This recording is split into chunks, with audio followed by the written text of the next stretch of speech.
Damien Blackwood's pen hovered over the merger documents, the numbers blurring together. $3 billion. 2 companies. One signature that would change everything. His hand didn't move. Something was wrong. He couldn't explain it. The deal was perfect. His lawyers had vetted everything. His board was ecstatic. But some primal instinct, the same one that had made him billions while others went bankrupt, was screaming at him to stop. He set the pen down. Across his massive oak desk, his stepmother Cecilia sat with practiced elegance, her pearl necklace catching the light. She smiled, that thin, calculating smile that had never once reached her eyes in 20 years. "Is something wrong, Damien?" Cecilia's voice dripped with false concern. "The shareholders are waiting. Julian's been working on this deal for months." Damien's gaze shifted to his half-brother, Julian, who lounged in the leather chair like he already owned the company. 32 years old. Never worked a real day in his life. And yet here he was, pretending to be a businessman. "The shareholders can wait," Damien said flatly. Julian's jaw tightened. "Damien, we've been over every clause. Every number. What's the holdup?" Damien didn't answer. He was staring at the door. Mrs. Walsh, his housekeeper of 15 years, stood in the doorway. Her face was pale, her hands trembling. She clutched an envelope like it was a live grenade. "Mr. Blackwood," she said, her voice barely above a whisper. "I need to speak with you. Privately." "This isn't the time," Julian snapped. "We're in the middle of—" "I said privately." Damien's voice cut through the room like a blade. He stood, buttoning his suit jacket. "Julian, Cecilia, we'll reconvene in 1 hour. Close the door on your way out." Julian's face reddened. Cecilia placed a restraining hand on his arm, her smile never wavering. "Of course, Damien. Take all the time you need." They left. The door clicked shut. Damien turned to Mrs. Walsh. "What is it?" She crossed the room, her footsteps muffled by the Persian rug, and handed him the envelope. Her hands were shaking so badly the paper rustled. "Elara," Mrs. Walsh said.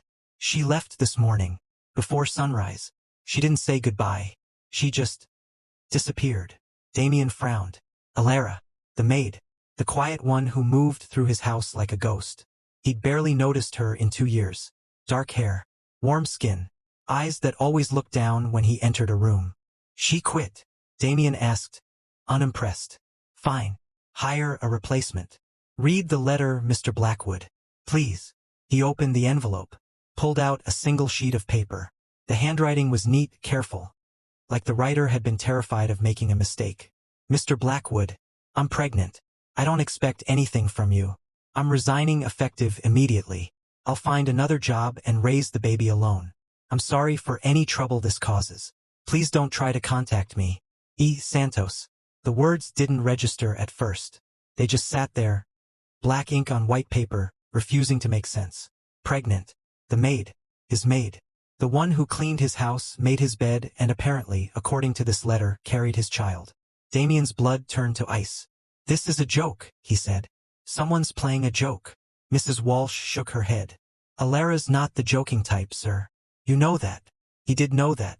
He'd never heard her laugh, never seen her smile. She was efficient, invisible, and utterly forgettable. Or so he'd thought. When did she— how long has she been? He stopped. For the first time in his adult life, Damien Blackwood was speechless. "There's more, sir." Mrs. Walsh produced a second envelope.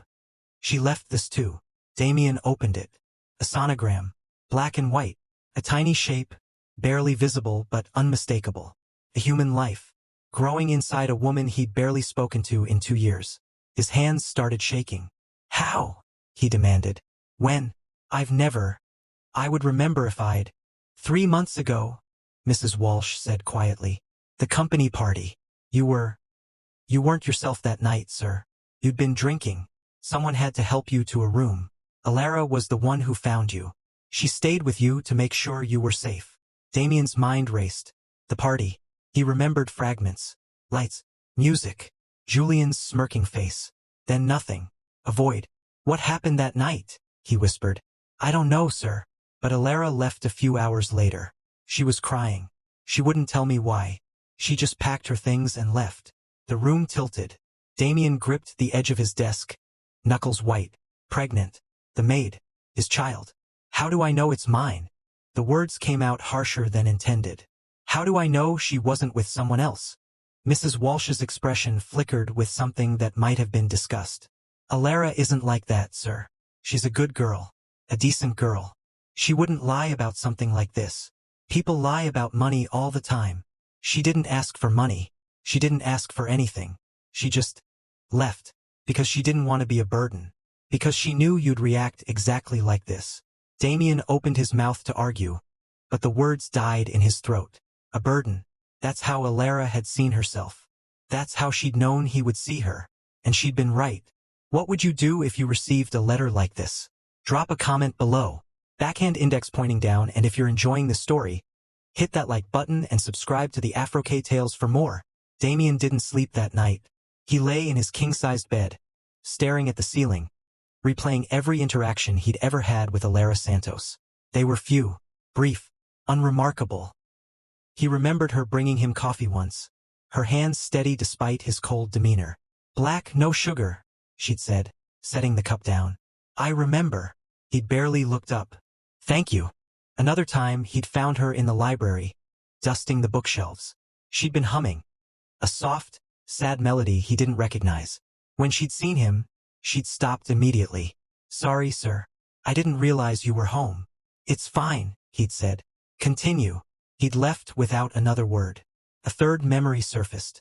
A few months ago, he'd come home late, exhausted and angry.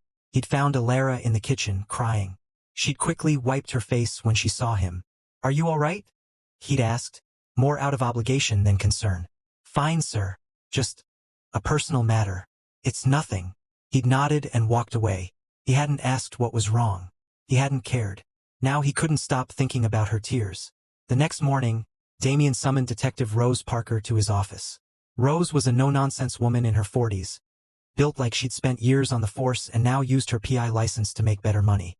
She sat across from him, legs crossed, a notepad in her lap.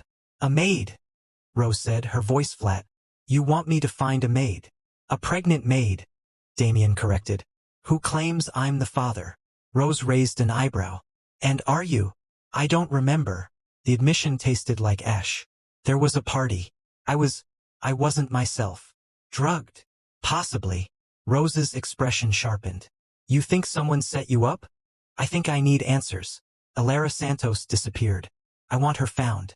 I want her DNA tested. And I want to know exactly what happened 3 months ago at that party. And if she's telling the truth, if the baby is yours." Damien's jaw tightened. "Then we'll cross that bridge when we come to it." Rose studied him for a long moment. "You know, most men in your position would just pay her off. Make her sign a non-disclosure agreement. Wash their hands of it. Is that what you'd recommend?" "I recommend you find out who she is before you make any decisions. She's been working for you for 2 years. You said you barely spoke to her. That says more about you than it does about her." Damien's eyes narrowed. "Is that an insult?" "It's an observation. You're paying me to find the truth, not to flatter you." A ghost of a smile crossed Damien's face. "Fine. Find her. Find the truth. And Rose." "Yes. Don't tell anyone about this. Not my stepmother. Not my brother. No one." Rose nodded. "Your secrets are safe with me. But if there's a baby involved, Mr. Blackwood, the truth is going to come out eventually. One way or another." "Who do you think drugged Damien? Julian? Cecilia? Or someone else? Tell me in the comments. And don't forget to subscribe to the Afro-K Tales." Elara Santos had been on the run for 3 weeks. She'd left Blackwood Manor in the middle of the night with nothing but a duffel bag and her sister's phone number. She'd taken a bus to the other side of the city, rented a room in a boarding house and tried to disappear. It wasn't working. Her morning sickness was relentless. She'd lost weight she couldn't afford to lose. Her savings were running out. And the fear, the constant, gnawing fear that Damien Blackwood would find her and demand explanations she couldn't give, was eating her alive. She sat on her twin bed, staring at the sonogram she'd kept hidden in her purse. 12 weeks. The baby was healthy. The doctor had said so. But the baby's father was a billionaire who'd never shown her an ounce of kindness. A man so cold, so calculating, he'd probably have her deported if he found out she was carrying his child. Elara didn't even know how it had happened. The night of the party was a blur. She remembered being in the kitchen, helping Mrs. Walsh with the catering. Then someone, she'd never seen his face, had handed her a drink. She'd taken it to be polite. Then everything went dark. When she woke up, she was in a guest room, lying next to Damien Blackwood. He was still asleep, his arm draped across her waist. His face was relaxed, younger somehow, without the usual mask of cold indifference. He was handsome. She'd always known that, but in sleep he looked almost vulnerable. She'd panicked. She dressed, grabbed her things and fled. She hadn't told anyone what happened. Not Mrs. Walsh. Not her sister Maya. No one. Why would she? What good would it do? Damien would never believe her. He'd think she was lying, trying to trap him, trying to get money. But she was pregnant. And the baby was his. Elara pressed a hand to her still flat stomach and tried not to cry. "Hello, little one," she whispered. "It's just you and me now. I'm sorry I can't give you a better life. I'm sorry I can't give you a father. But I promise you this. I will love you enough for two people. I will protect you. I will never, ever abandon you." Her phone buzzed. A text from her sister Maya. "Where are you? I'm worried. Call me, please." Elara's thumb hovered over the screen. She couldn't tell Maya the truth. Maya would demand money. Maya would try to use this against her. Maya would sell her secrets to the tabloids for a quick buck. But Maya was also her only family. Elara typed back, "I'm okay. Just need some time alone. Don't call me. I'll call you." She hit send and threw the phone across the bed. 3 weeks. She'd been hiding for 3 weeks. How long could she keep this up? How long before Damien's security team found her? How long before her money ran out? She had to make a plan. She had to figure out how to survive. Not just for herself, but for the baby growing inside her. But first she needed to eat. Elara slipped on her jacket and walked to the corner bodega. The store was small, cramped, and smelled like old cigarettes. She grabbed a carton of eggs, a loaf of bread, and the cheapest prenatal vitamins she could find. As she waited in line, she felt it. A prickling sensation at the back of her neck. Someone watching her. She turned. Outside the bodega's grimy window, a black sedan sat idling. The windows were tinted, but Elara could feel the weight of the driver's gaze. Her heart stopped. "He found me. Damien found me." She dropped the groceries and ran. Elara made it 3 blocks before the black sedan caught up with her. She was fast. She'd always been fast, but she was pregnant and exhausted and terrified. Her legs gave out just as the car screeched to a halt beside her. The doors opened. Men in black suits poured out. "Elara Santos?" one of them asked. "Mr. Blackwood wants to see you." "No." She tried to back away. "I'm not going anywhere." The man sighed. "Miss Santos, we can do this the easy way or the hard way. I'm really hoping you'll choose the easy way." Elara looked at the 4 men surrounding her. She looked at the sedan. She looked at the sky. There was nowhere to run. "Fine," she whispered. "But I'm going to throw up in your car." An hour later, Elara was standing in Damien Blackwood's study. The room was massive. All dark wood, leather chairs, and floor-to-ceiling windows overlooking the Manhattan skyline. Damien sat behind his desk like a king on his throne. His blue eyes were cold, assessing, utterly unreadable. He didn't invite her to sit. "You ran," Damien said. His voice was flat, controlled. "You quit. You disappeared. And you didn't tell me you were pregnant." Elara's hands were shaking. She shoved them into her pockets. "I told you in the letter. 1 sentence. In a resignation letter. You think that's sufficient? I didn't want anything from you, Mr. Blackwood. I still don't. I wanted to be alone. I wanted to raise my baby without causing problems for you." "Your baby?" Damien's jaw tightened. "You mean my baby?" Elara flinched. "I didn't say it was yours. I just said I was pregnant." Damien stood. He walked around the desk, each step deliberate, and stopped directly in front of her. He was tall, so much taller than her, and his presence filled the room.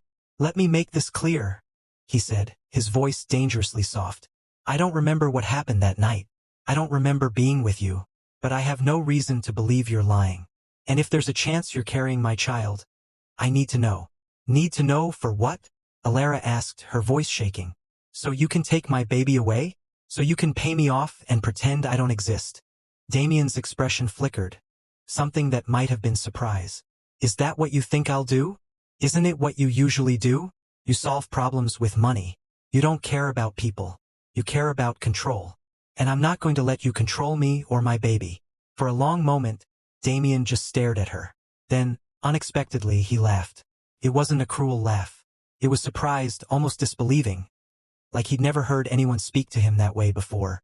"You're afraid of me," he said. "But you're still fighting me. Most people just roll over." "I'm not most people." "No. No, you're not." He reached into his pocket and pulled out a small plastic bag. Inside was a single strand of hair, dark, curly, clearly hers. "Where did you get that?" Elara demanded. "From your hairbrush. I'm having a DNA test done. If you're telling the truth, if that baby is mine, then we're going to have a very different conversation. But if you're lying..." He let the threat hang in the air. Elara felt the blood drain from her face. "You broke into my room? You stole my things. I'm a billionaire. I have resources. And I don't trust anyone." Clearly, Damien's eyes narrowed. "You're not afraid of me. I'm terrified of you, but I'm more terrified of letting you walk all over me. I've been walked all over my entire life. And I'm done." The silence stretched between them. Elara's heart was pounding so hard she could barely breathe. Then Damien did something unexpected. He held out his hand. "Stay," he said. "In the house. Until the test results come back. I have guest quarters. Private, comfortable, guarded. You'll be safe here. You won't have to hide anymore." Elara stared at his hand. "Why?" she asked. "Why would you do that?" "Because if that baby is mine, you're carrying my legacy. And I protect what's mine." Something flickered in his eyes. Something she couldn't quite name. Elara hesitated. Then slowly, she took his hand. "Do you think Damien really cares? Or is this just about control? Tell me your thoughts in the comments. And don't forget to subscribe to the Afro-K Tales." The results came back in 4 days. Damien read the report in his study, alone, his hands trembling slightly. The words blurred together. Probability of paternity. 99.99%. He was the father. He set the report down and stared at the wall. A strange feeling was building in his chest. Something he hadn't felt in years. Something that scared him more than any business deal or corporate rival. He was going to be a father.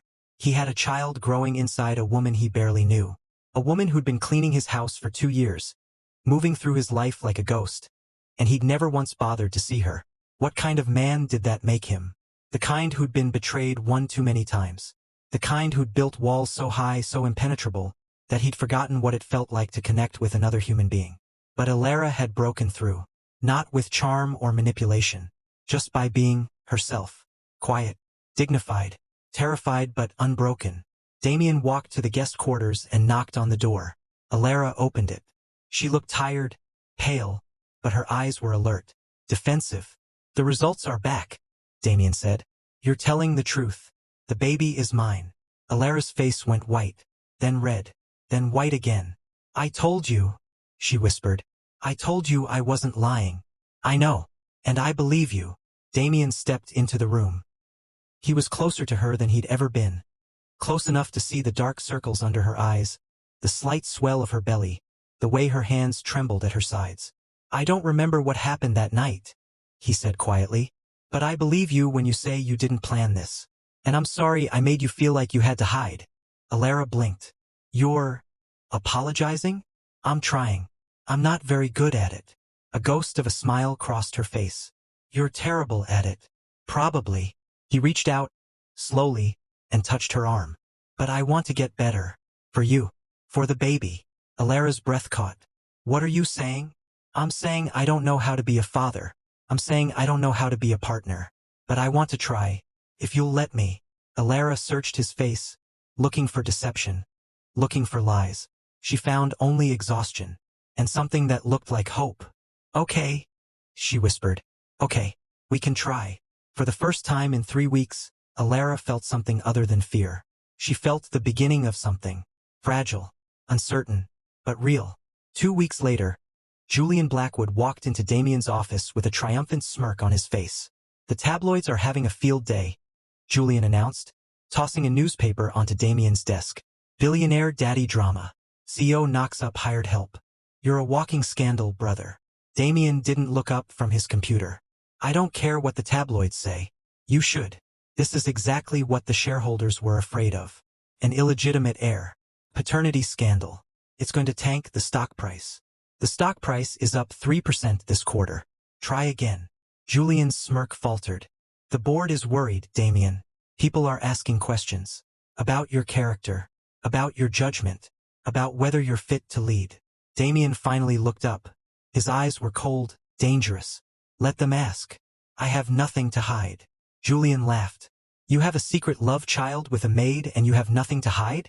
Come on, even you can't be that delusional. I have a child with a woman I care about. There's nothing shameful about that. What's shameful is you standing in my office, pretending to care about the company, when we both know you're just trying to find ammunition to use against me. Something flickered in Julian's eyes. Panic. Guilt. I don't know what you're talking about. I think you do. I think you drugged me at that party. I think you planned to set me up with someone else. Someone who'd later claim I got her pregnant.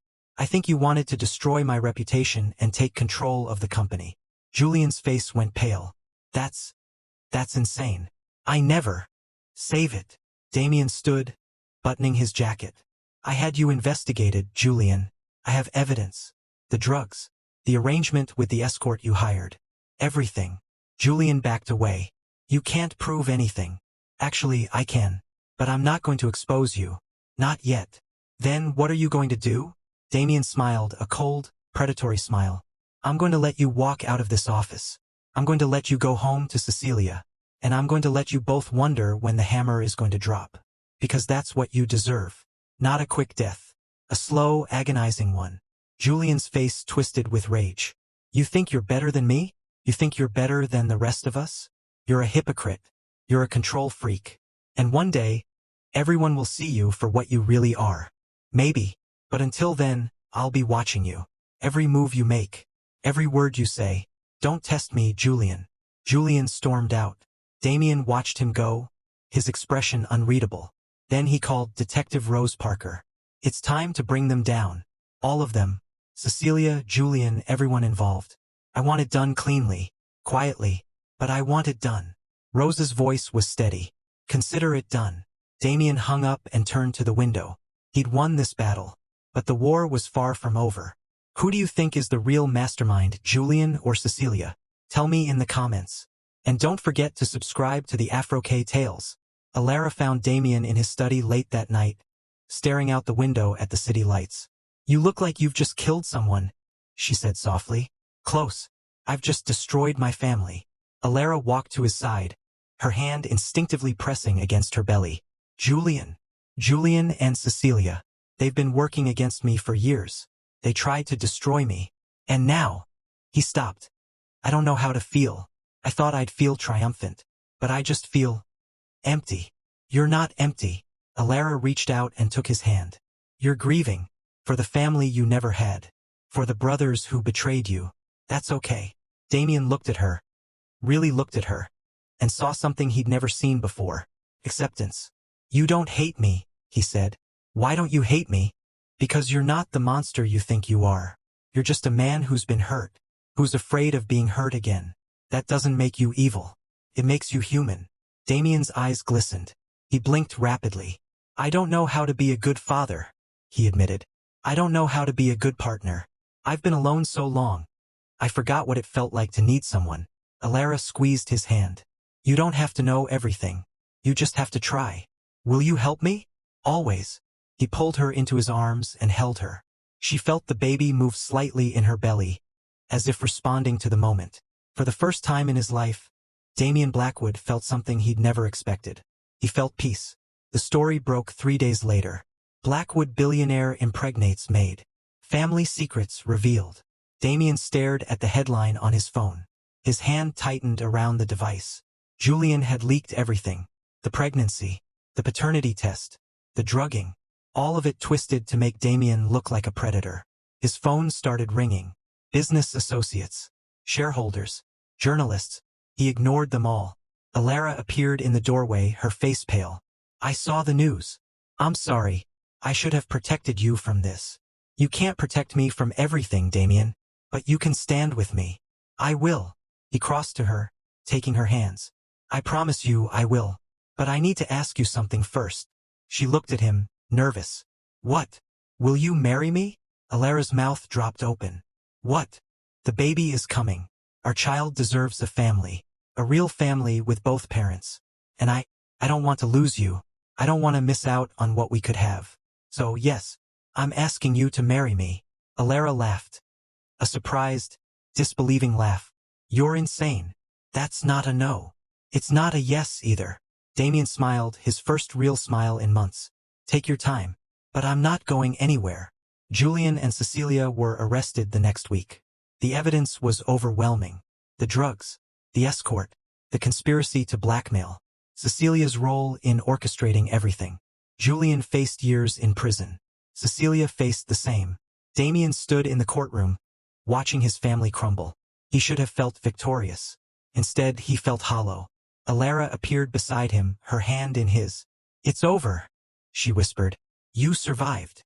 We survived, he corrected. This is just the beginning. 2 months later, Elara gave birth. A healthy baby boy, dark hair, blue eyes, perfect. Damien held his son in his arms and wept. He's beautiful, Elara whispered from the hospital bed. He's perfect. You're perfect. Damien leaned down and kissed her forehead. Thank you for everything. Thank you for giving me a chance. A week later, they were married. Small ceremony. Just Mrs. Walsh, Detective Parker, and Maya, who'd finally gotten clean and shown up to support her sister. Damien stood at the altar, his son in his arms, his bride walking toward him. Damn you, Elara whispered as she reached him. You made me cry. That's the idea. He smiled, his heart full. I love you. I love you too. They kissed, and the world outside, the scandals, the betrayals, the pain, faded away. In that moment, nothing mattered but the three of them. Family, at last. Damien Blackwood sat in his study, reviewing merger documents, when a small voice interrupted him. Daddy, look. He looked up. His son, Liam, was toddling toward him, clutching a crayon drawing. Wow, Damien said, lifting the boy onto his lap. What is this? A house. For Mama. For me. For you. Damien's heart swelled. It's beautiful. I love it. Liam beamed. Mama says we're gonna have a baby sister. Damien's eyes widened. He looked toward the doorway. Elara was standing there, a soft smile on her face, her hand resting on her gently rounded belly. Surprise, she said. Damien laughed. A full, open, joyful laugh. You're pregnant again? Twins. He stared at her. Then he scooped Liam into his arms and crossed the room to her. You're impossible, he said, pulling her into a kiss. You love it. I love you. We love you too. Damien pulled back and looked at his family. His wife, his son, the twins on the way, a future he'd never dared to hope for. I spent my whole life chasing power, he said softly. But this is the only thing that ever mattered. Elara pressed a kiss to his cheek. I'm proud of you. I'm proud of us. They held each other, the sun setting through the window, their future bright and full of promise. The end. What did you think of the ending? Would you want a sequel with the twins? Drop a comment. And don't forget to like, share, and subscribe to the Afro-K Tales for more stories like this one. Bell.